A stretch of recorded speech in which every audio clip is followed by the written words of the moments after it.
అదే RTV app వార్తల్ని క్షణాల్లో చదివే అవకాశం ఉంటుంది. ఒక న్యూస్ పేపర్, ఒక టెలివిజన్ ఛానల్ మీ చేతుల్లో ఎప్పుడూ ఉంటాయి.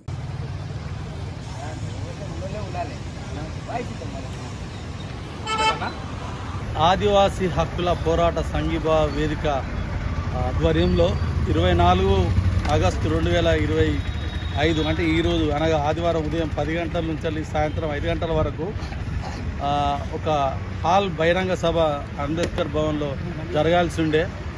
ఈ సభకు అధ్యక్షతగా వేదిక కన్వీనర్ ప్రొఫెసర్ గడ్డం లక్ష్మణ్ పౌర హక్కుల సంఘం అధ్యక్షుడుతో పాటు వక్తలుగా తెలంగాణ రాష్ట్ర కాంగ్రెస్ పార్టీ అధ్యక్షుడు పిసిసి ప్రెసిడెంట్ మహేష్ గౌడ్తో పాటు స్థానిక అధికార పార్టీ ఎమ్మెల్యే, బీఆర్ఎస్ పార్టీ మాజీ ఎమ్మెల్యేతో పాటు వామపక్షాలు CPI, CPM, CPIML, new democracy నాయకులు, తర్వాత ప్రొఫెసర్ హరగోపాల్, బేలా భాటియా, సోనితో పాటు ఇతర ప్రజా సంఘాలు హాజరయ్యాల్సిన మీటింగ్కు ముందస్తుగా పర్మిషన్కు అప్లై చేసిండ్రు. ఇవన్నీ చేసినప్పటికీ పోలీసులు నిన్న సాయంత్రం పర్మిషన్ నిరాకరించి మీటింగ్ పెట్టడానికి వీలు లేదని చెప్పేసి చెప్పిన వల్ల నిన్న సాయంత్రం రాత్రి 8:30 ప్రాంతంలోనే మీటింగ్కు పోలీసులు పర్మిషన్ ఇవ్వలేదని చెప్పిండ్రు. మీరు జిల్లాల నుంచి రావద్దని వేదిక కన్వీనర్ లక్ష్మణ్ మెసేజ్ పెట్టడం జరిగింది. ఇది వాస్తవ పరిస్థితి. ఇవాళ కగార్ను నిలిపివేయాలని జరగాల్సిన ఆ మీటింగుకు పోలీసులు అంటే తెలంగాణ రాష్ట్ర ప్రభుత్వం అనుమతి నిరాకరించింది. ఒక హాలు సభకు అనుమతి నిరాకరించింది. ఈ హాలు సభ నిరాకరించడమే కాకుండా ఈ సభకు వస్తువులనే ఒక సమాచారం మేరకు ముందస్తుగా ఉమ్మడి ఆదిలాబాద్ జిల్లాలో భాగమైన మంచిర్యాల జిల్లాలో నిన్న రాత్రి 11 గంటలు 10 గంటల ప్రాంతంలో పౌర హక్కుల సంఘం రాష్ట్ర సహాయ కార్యదర్శి మాదన కుమారస్వామిని మంచిర్యాల టీచర్స్ కాలనీలో, స్థానిక అశోక్ నగర్లో దేవి సత్యం గౌరవ అధ్యక్షుడు మున్సిపల్ కాంట్రాక్టర్ కార్మికుల సంఘం తెలంగాణ రాష్ట్ర నాయకుడు, అట్లాగే జైపాల్ సింగ్ ప్రజా సంఘాల నాయకుల్ని ముగ్గురిని విడివిడిగా అరెస్టు చేసి స్థానిక మంచిర్యాల పోలీస్ స్టేషన్లో నిర్బంధించడం జరిగింది. తెలంగాణ రాష్ట్ర ప్రభుత్వం కాంగ్రెస్ పార్టీ డిసెంబర్ 2023లో అధికారంలోకి వచ్చేటప్పుడు 6 గ్యారంటీలతో పాటు 7వ గ్యారంటీ ప్రజాస్వామిక పాలన అని ఒక హామీ ఇచ్చిండు రేవంత్ రెడ్డి అప్పుడు. అట్లాగే ఈ బీజేపీ కేంద్ర ప్రభుత్వం జనవరి 1, 2024లో మొదలుపెట్టిన క్రూరమైన ఆపరేషన్ కగార్ను వ్యతిరేకిస్తూ దేశంలో ఉన్న మేధావులు, ప్రజా సంఘాలు, వామపక్షాలు, న్యూ డెమోక్రసీ ఇవన్నిటితో పాటు హక్కుల సంఘాలతో పాటు ఈ రాష్ట్ర కాంగ్రెస్ పార్టీ కూడా కగార్ను వ్యతిరేకిస్తున్నాం. కేంద్ర ప్రభుత్వం మావోయిస్టులతో శాంతి చర్చలు జరపాలి, కగార్ ఆపరేషన్ను నిలిపివేయాలని కాంగ్రెస్ పార్టీ చెప్పింది. రాహుల్ గాంధీ కూడా ఢిల్లీలో కూడా చెప్పడం జరిగింది. అట్లాగే బీఆర్ఎస్ పార్టీ నాయకుడు కేసీఆర్ కూడా ఏప్రిల్ 27 ఎల్కతుర్తి సభలో కూడా కగార్ ఆపరేషన్ రద్దు చేయాలని చెప్పి మరి ఇంతమంది వద్దని చెప్తుంటే బీజేపీ ప్రభుత్వం కార్పొరేట్లకు అనుకూలమైన విధానాల కోసం ఛత్తీస్గఢ్లో ఉన్న వనరులను ఆదివాసీ 5th షెడ్యూల్, 6th షెడ్యూల్, గ్రామ సభ నిర్మాణం, ప్రసాద్ చట్టాలను అమలు చేయకుండా అత్యంత క్రూరంగా ఐక్యరాజ్య సమితి సహజ న్యాయ సూత్రాలకు వ్యతిరేకంగా డ్రోన్ దాడులు, బూటకపు ఎన్కౌంటర్లు, మావోయిస్టులతో పాటు ఆదివాసులను విచ్చలవిడి హత్య చేస్తున్న ఈ సందర్భంలో ఈ 20 నెలల కాలంలో మరి బీజేపీ తప్ప అందరూ కూడా వ్యతిరేకిస్తున్న సందర్భంలో వరంగల్ సభను పర్మిషన్ ఇవ్వకపోవడాన్ని మరి కాంగ్రెస్ ప్రభుత్వాన్ని మేము ప్రశ్నిస్తున్నాం. మీరు ఒకవైపు కగార్కు వ్యతిరేకం అంటుళ్ళు, శాంతి చర్చలకు అంటుళ్ళు, మీ పార్టీ అధ్యక్షుడు కూడా పాల్గొనాల్సిన దానికి మీరు సభకు పర్మిషన్ ఇవ్వడం, భగ్నం చేయడం, హాల్ మీటింగును, భావ ప్రకటన స్వేచ్ఛ 19ను హరించడమే. ఒకవైపు రాహుల్ గాంధీ దేశవ్యాప్తంగా సంవిధానం పట్టుకొని తిరుగుతుండు, బీహార్లో కూడా 65 లక్షల ఓట్లని తిరుగుతూ రాజ్యాంగం, ప్రజాస్వామిక పాలన, భావ ప్రకటన స్వేచ్ఛ అంటుండు. మళ్ళీ మీరు కూడా ఇవే పునరావృతం చేస్తుండ్రు. ఈ ద్వంద్వ వైఖరిని పౌర హక్కుల సంఘంగా మేము తీవ్రంగా ఖండిస్తున్నాం. నిన్న సభకు పర్మిషన్ నిరాకరించి రద్దు చేయడాన్ని కూడా ఖండిస్తూ మరి మీరు అమిత్ షా, మోడీ కేంద్ర ప్రభుత్వంలో హోమ్ మినిస్టర్ అమిత్ షా, ప్రధానమంత్రి మోడీ కన్సల్లలో ఈ సభను రద్దు చేసిందా లేదు మీ రాష్ట్ర ప్రభుత్వమే ఒకవైపు శాంతి చర్చలు అది అని చెప్తూ మద్దతని చెప్తూ రెండో వైపు సభలలో పాల్గొంటూ ఈ ఎన్కౌంటర్లను ఆపివేయాలి, కగారు నిలిపేయాలని చెప్తూ అన్న ఒక వక్తలుగా వస్తున్న మీరు చేయడాన్ని మేము ఎట్లా అర్థం చేసుకోవాలి? మీరు తక్షణమే మీ కాంగ్రెస్ పార్టీ తెలంగాణ ముఖ్యమంత్రి రేవంత్ రెడ్డి మీరు మాట్లాడాలి. ఈ సభ పర్మిషన్ ఇవ్వడాన్ని రాజ్యాంగ వ్యతిరేకం, అప్రజాస్వామికం, చట్టాన్ని ఉల్లంఘించినట్టుగా మేము భావిస్తున్నాం. అట్లాగే ఈ అక్రమ అరెస్టులన్నింటినీ ఖండిస్తున్నాం.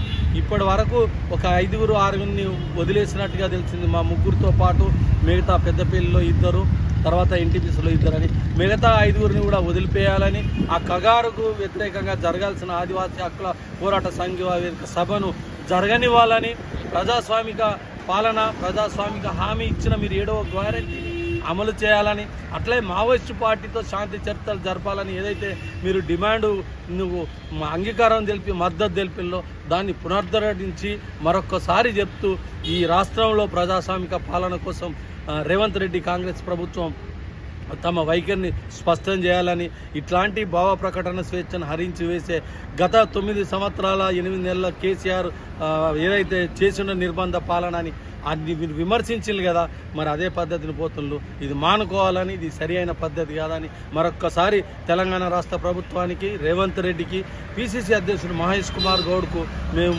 ఈ మంత్రాల పట్టణం తరఫున తెలియజేస్తున్నాం. నిన్నటి నుంచి జరిగిన ఈ అక్రమ అరెస్టుల నేపథ్యాలను ఒకటి పౌర హక్కుల సంఘంగా ఈ తెలంగాణ రాష్ట్ర కాంగ్రెస్ ప్రభుత్వాన్ని సూటిగా ప్రశ్నించదలుచుకున్నాం.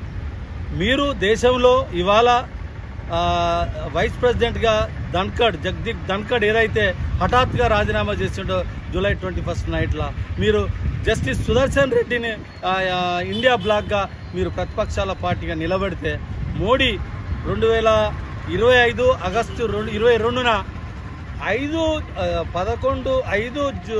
జూలై 2011 సుప్రీంకోర్టు జడ్జిగా ఉన్న జస్టిస్ సుదర్శన్ రెడ్డిని మీరు ఇవాళ మీ అభ్యర్థిగా నిలబెడితే, ఆయనే ఆనాడు సల్వాజుడంను రద్దు చేసి, సల్వాజుడం అనేది ఆదివాసీల యువకులకు ఇచ్చిన రాజ్యాంగ విరుద్ధం, ఆయుధాలు ఇవ్వడం రాజ్యాంగ విరుద్ధం వచ్చిన తీర్పును ఇవాళ నక్సలైట్ల అనుకూల తీర్పు, ఆయన నక్సలైట్ మద్దతుదారు, నక్సలైట్ల ప్రోత్సహిస్తాడని చెప్పిన అమిత్ షా మరి ఈ సందర్భంలో ఇక్కడ సభ జరగకుండా అడ్డుకున్నారనేది ఒకటి నెపం వస్తుంది. మీరు దీన్ని మరి మీరు ఎట్లా కండెమ్డ్ చేస్తారు? మీరు సభను అడ్డుకోవడాన్ని మీరు బీజేపీకి, మోడీకి, అమిత్ షాకు అనుగుణంగానే ఇవాళ కగారుకు ప్రోత్సహించినట్టుగా ప్రజలు, ప్రజా సంఘాలు మేము భావించాల్సి వస్తుంది. కాబట్టి ఈ వైపుగా మీరు ఎక్కడో తప్పు చేసిందని మేము భావిస్తున్నాం. ఈ తప్పును సవరించుకోవాలి.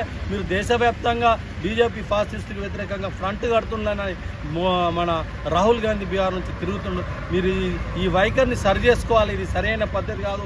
ఈ ప్రజా సంఘాలను, పార్టీలను, వామపక్షాలను కలుపుకొని ఇవాళ కగారుకు వ్యతిరేకంగా మీరే పెద్దన్న పాత్ర పోషించి మీ నాయకుడు పాల్గొనే సభను మీరు భగ్నం చేసిందంటే తానే ఎక్కిన కోపను తానే నరుకున్న ఒక వైఖరి ఉంటుంది.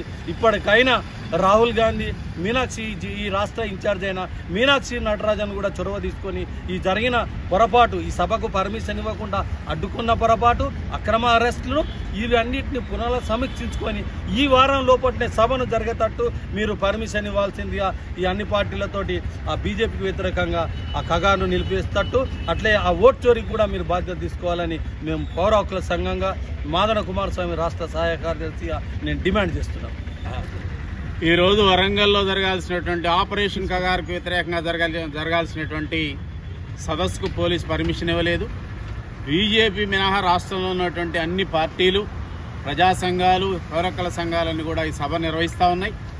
ఈ సభకు ఇవాళ పర్మిషన్ ఇవ్వకపోగా రాష్ట్ర వ్యాప్తంగా ప్రజా సంఘాల, అదేవిధంగా పౌరకుల సంఘాల నాయకుల అరెస్టులను మేము తీవ్రంగా ఖండిస్తా ఉన్నాం. మంచిర్యాలలో కూడా కుమారస్వామి, జైపాల్ సింగ్, అదేవిధంగా దేశత్యాలను అరెస్ట్ చేశారు. ఈ అరెస్టులను తీవ్రంగా ఖండిస్తా ఉన్నాం. ఒకవైపు దేశంలో బీజేపీకి వ్యతిరేకంగా దేశంలో ఫాసిజానికి వ్యతిరేకంగా ఒక రకంగా అన్ని పార్టీలు, ప్రధానంగా కాంగ్రెస్ పార్టీ భుజానేసుకొని వాళ్ళ ఓటీ చోరీ వ్యతిరేకంగా, అదేవిధంగా బీజేపీకి హఠావో అనేటువంటి నినాదంతో దేశవ్యాప్తంగా నిరసనలు చేస్తూ, ఇంకో పక్క ఈ రాష్ట్రంలో ఆపరేషన్ కగారును వ్యతిరేకిస్తూనే ఇంకో పక్క సభలకు, సమావేశాలకు కూడా పర్మిషన్ ఇవ్వనేటువంటి రేవంత్ రెడ్డి ప్రభుత్వాన్ని ఏ విధంగా చూడాలి? ఇది ద్వంద్వ ప్రమాణాలు. కనుక మీరు ఒక పక్కనేమో సెక్యులర్ ఫోజు, ఓ పక్కన మేము ఆదివాసులు ఎమ్మటున్నాం అనేటువంటి దాంతో ఒక పక్కన మాట్లాడుతూ ఉన్నారు. ఒక్కాడ మీరు మీటింగ్లకు హాజరవుతున్నారు, ఇంకొకడ సభలకు కూడా ఇవాళ పర్మిషన్ ఇవ్వనటువంటి ఒక పరిస్థితి ఉంది. ఈ ద్వంద్వ ప్రమాణాలను ఆపాలని, దేశంలో ఇవాళ ఫాసిజానికి వ్యతిరేకంగా కలిసి వచ్చేటువంటి శక్తులతోటి మొత్తం కూడా అన్ని పార్టీలు, బీజేపీ మీద అన్ని పార్టీలు ఇవాళ ఐక్యం కావాల్సినటువంటి అవసరం ఉంది. దాన్ని మీరు గుర్తించండి. ఈ రాష్ట్రంలో కూడా మీరు బీఆర్ఎస్ ప్రభుత్వం మొత్తం ఏకసభలకు మీటింగ్ ఇవ్వలేదని మొత్తుకున్న మీరివాళ కగారికి వ్యతిరేకంగా జరుగుతున్నటువంటి మీ పార్టీ పాల్గొంటున్నటువంటి సభలో కూడా మీరు ఎందుకు పర్మిషన్ ఇవ్వలేదో మీరు వీటిని పరిశీలించాలి. ఇదే విధానాలను కొనసాగిస్తే మీరు కూడా బీజేపీ బాటలోనే, బీజేపీ అప్రజాస్వామికంగా దేశంలో ఏదైతే విధానాలను కొనసాగిస్తుందో మీరు కూడా అదే బాటలో ఉంటారని మీరు అనుకోవాల్సి వస్తుంది. కనుకనే ఇట్లాంటి విధానాలని మానుకోవాలని, అరెస్ట్ చేసినటువంటి వాళ్ళందరినీ కూడా విడుదల చేయాలని మేము కోరుతాం. మరిన్ని వీడియోస్ కోసం ఛానల్ ని సబ్స్క్రైబ్ చేయండి. లేటెస్ట్ అప్డేట్స్ కోసం వాట్సాప్ ఛానల్ ని ఫాలో చేయండి. అండ్ లింక్ డిస్క్రిప్షన్ లో ఉంది.